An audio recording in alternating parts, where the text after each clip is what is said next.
कभी कभी दिमाग में ख्याल आता है कि यार मुझ में कोई ऐसा जादू आ जाए कि मैं उस वक्त में पहुंच जाऊं जब एग्जामिनर मेरी कॉपी चेक कर रहा होगा, और उस वक्त में मैं उसके दिमाग में घुसकर अपने आप को पूरे मार्क्स दे दूं।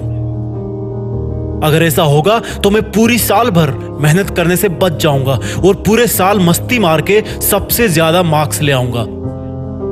कोई तो ऐसा महामंत्र होगा जिसका हमेशा जप करके मैं असंभव को संभव बना दूं और मेरी पढ़ाई में सबसे ज्यादा मार्क्स ले आऊं।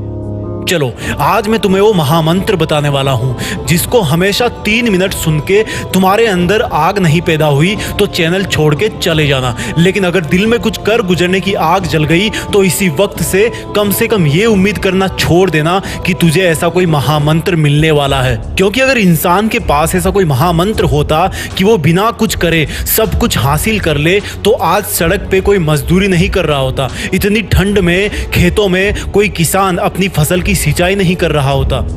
तुमको ऐसा लगता है कि पूरी दुनिया सो गई है, लेकिन सोच कि अगर खेत में किसान सो गया तो तू क्या खाएगा? सीमा पर अगर जवान सो गया तो तू कैसे जिंदा रहेगा? हॉस्पिटल में अगर डॉक्टर सो गया तो उस इंसान को कौन नया जीवन देगा जिसको सुबह 2 बजे हार्ट अटैक आया था? वो ट्रेन आगे कैसे बढ़ेगी जिसको एक सुनसान सफर में एक लोको पायलट चला रहा है?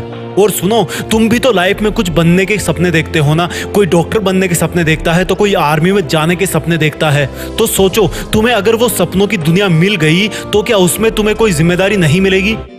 तो क्या तुम अभी कोई जिम्मेदारी नहीं उठा सकते?